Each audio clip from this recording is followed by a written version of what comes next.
your own worries, your own concerns about your child's future, about your family's present moment, then stick around. We're going to talk all about that on today's show.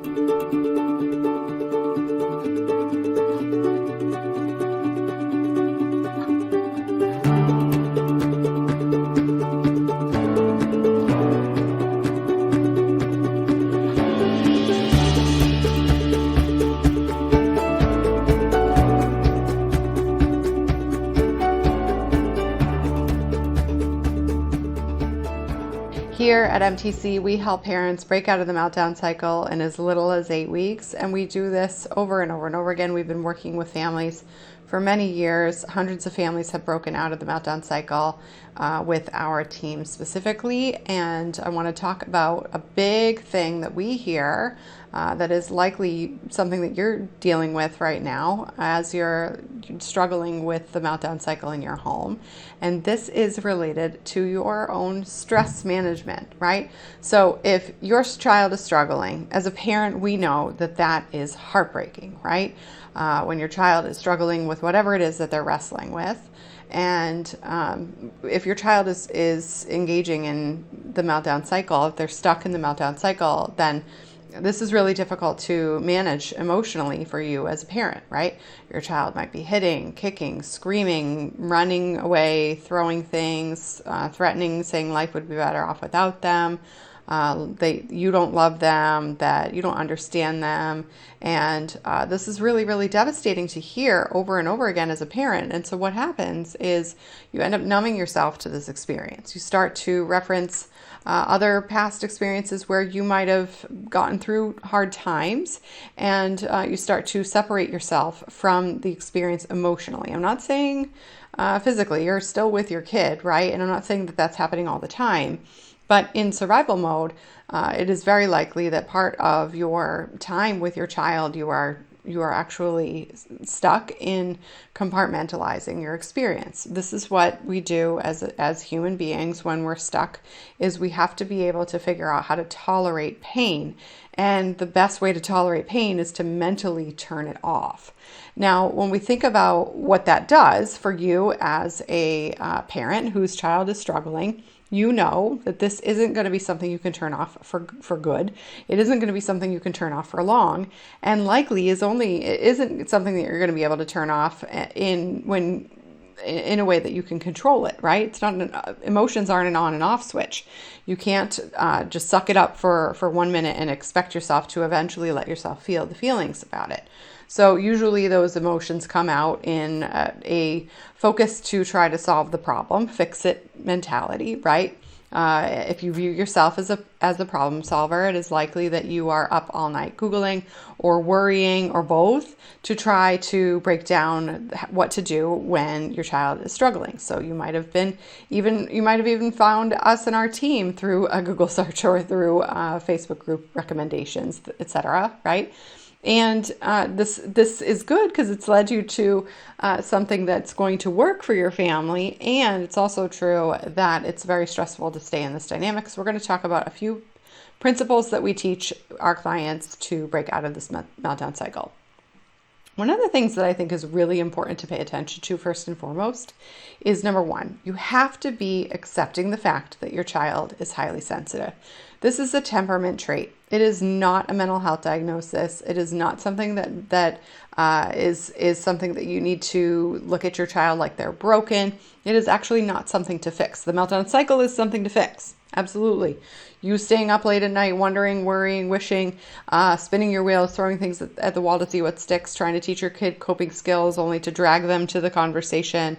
All of that's meltdown cycle behavior. That is not highly sensitive behavior at its core. Okay. So if you're listening to this show, your job is to understand whether or not your family is stuck in the meltdown cycle and to take clear and consistent action towards that and to stay out of it, right? Now, whether you work with our team or not, that's the job you have. That's our specialty here at MTC. We are not regular run-of-the-mill parenting sensitive children parent coaches here.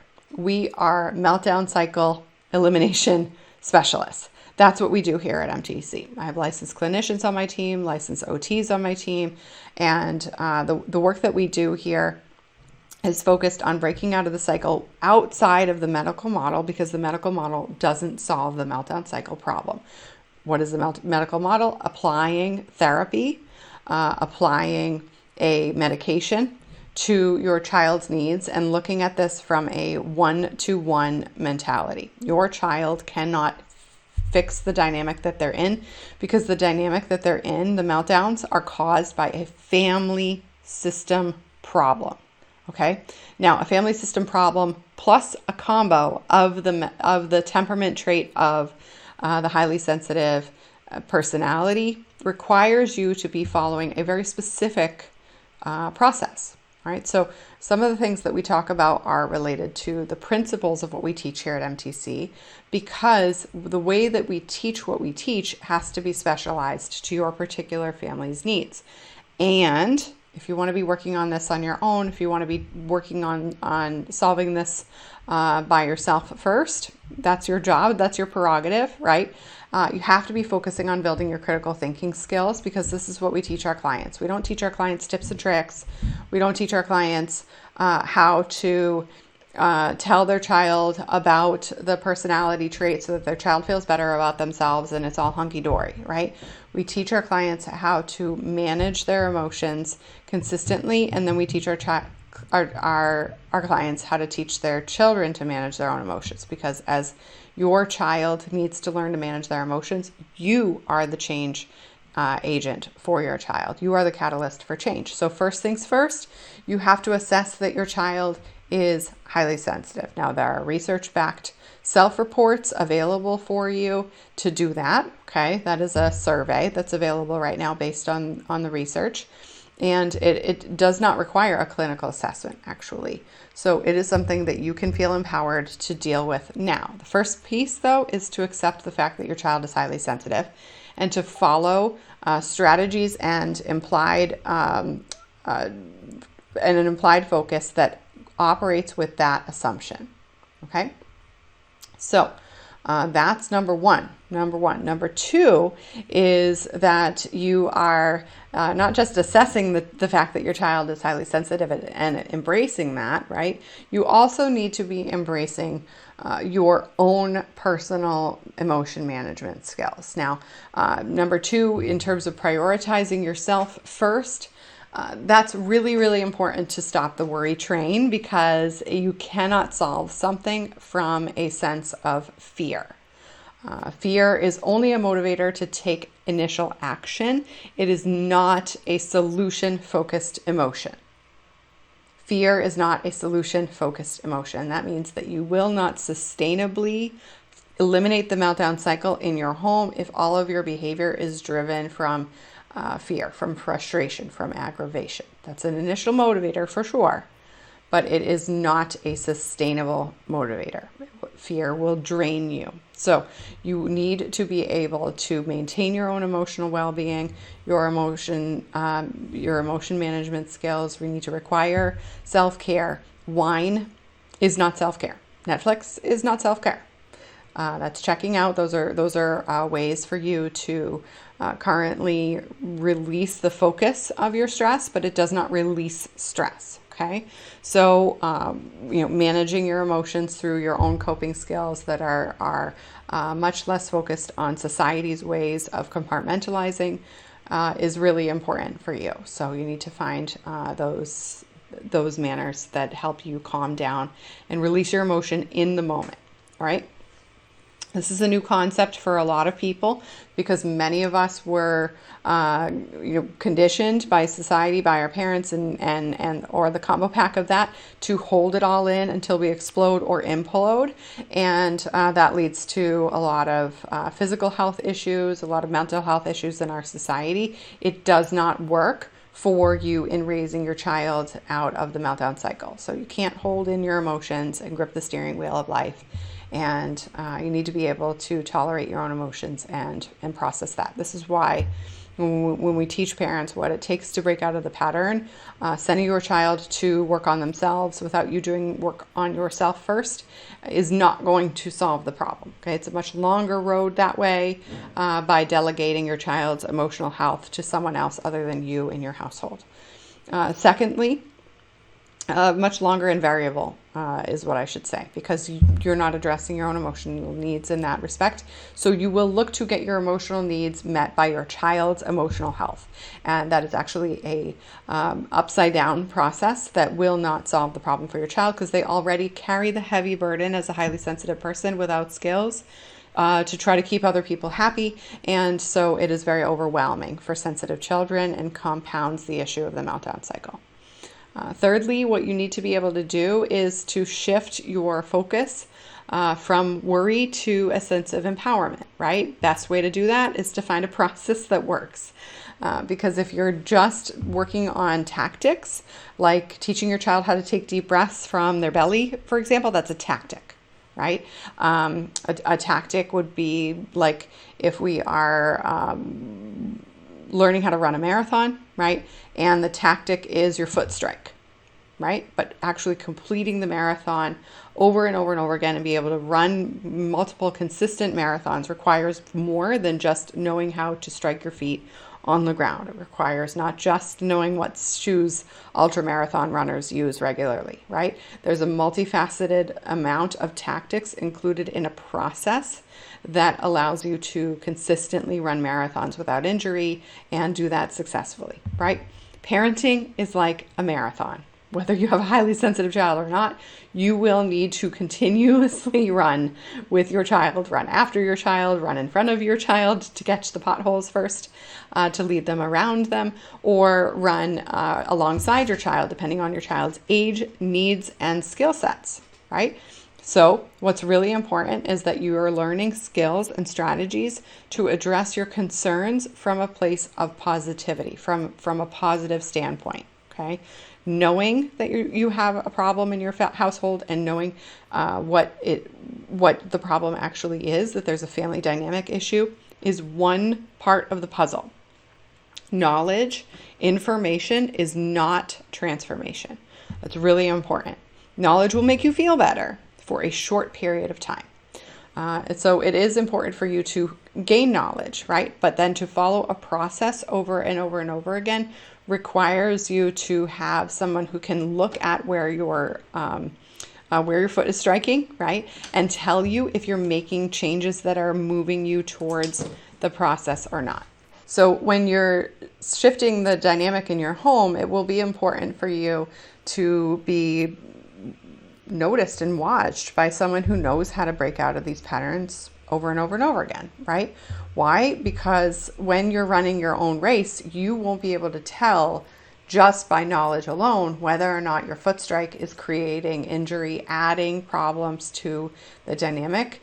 Because if you've never run this marathon before, you've never made it to the finish line of breaking out of the meltdown cycle, you won't be able to notice if you're taking the fastest path, if you're taking the most efficient path, or if some of the things that you're adding to the equation, like those loop-de-loop laces, for example, that look cute on your shoes, but actually don't keep the shoe tied tightly for long, would be potentially adding more challenges to the problem in the long run, right? So one thing that we see as an example is that when parents start to notice that their child is highly sensitive, they start to use a lot more reassurance. Oh, this is really hard for you. I'll tell you that it's going to be okay. You don't need to be as worried. You're really worried? Okay, you don't need to be that worried though. Let me help you solve this problem. I can be your buddy. All right. And what happens is you actually end up pacifying your child or coddling them in the dynamic when what you really think you're doing is noticing or validating their emotions. Now, validation is a much more complex skill than just helping a child feel understood in their emotions. And so it's important for you to be not just feeling empowered through the information, but also following a process to break out of the pattern. And the process requires you to be using effective parenting strategies.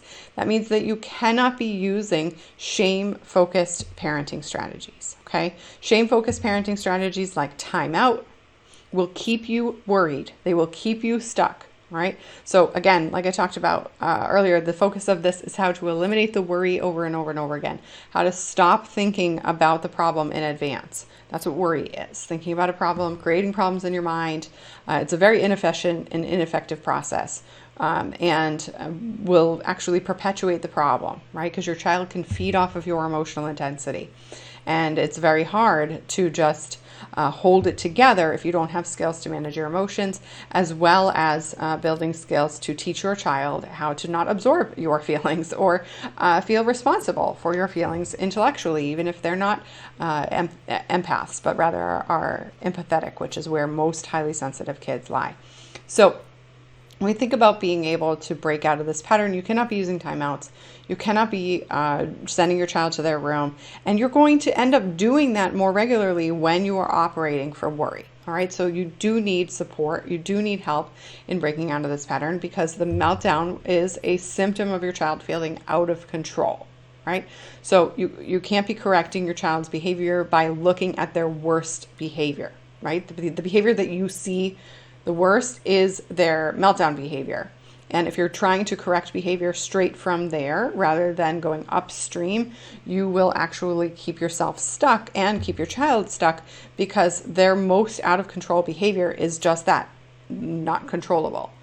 So you can't use parenting strategies that teach you to control the behavior, like punishment or refusing to demonstrate unconditional love. I'm only going to show you attention if you knock that behavior off, or if you show me respect, right? All of that is contingent care, and your child will not learn when they don't feel understood. Now, you have to make sure that you're staying in the middle, right? Like I said earlier, we're not talking about coddling your kids. We're not talking about enabling them and solving all their problems for them. That's not loving either. That's actually not just enabling, but it's treating your child like they're fragile. And your child will feel anxious when you do that.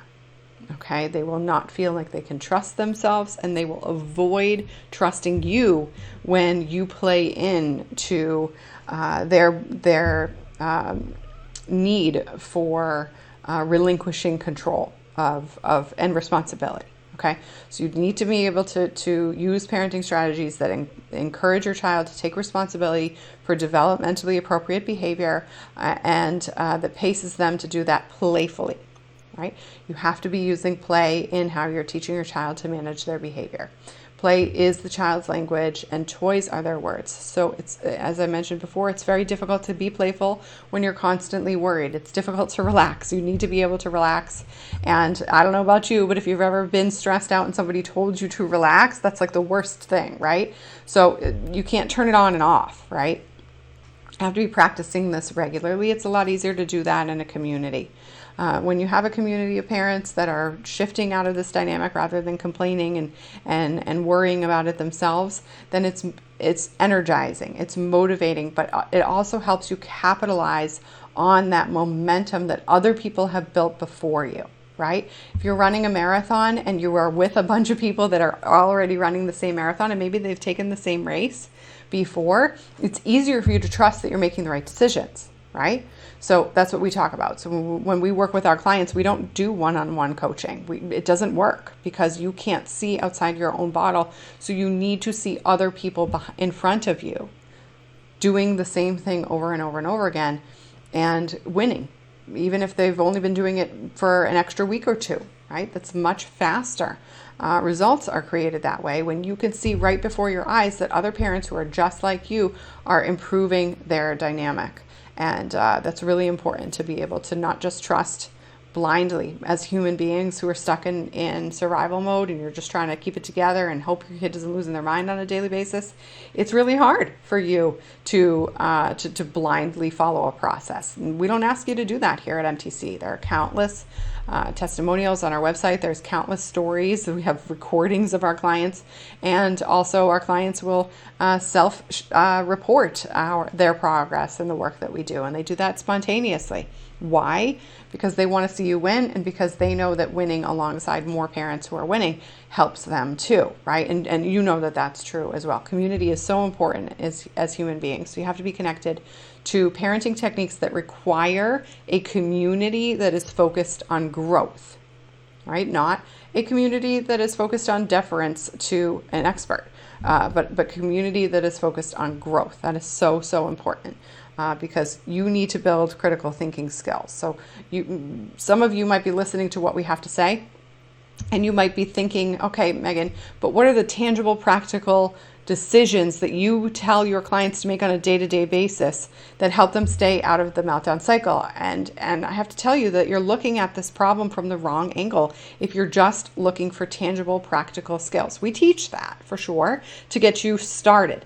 And you have a lot of autonomy in your life. So I never want you to develop a sense of dependency on me by teaching you that there's one right way to do deep breathing with your kid, or that there's one right way to teach your child how to talk about their emotions. That's just simply not the case. You need to be able to critically think on your feet to lead your child from a place of emotional safety yourself. That requires internal confidence.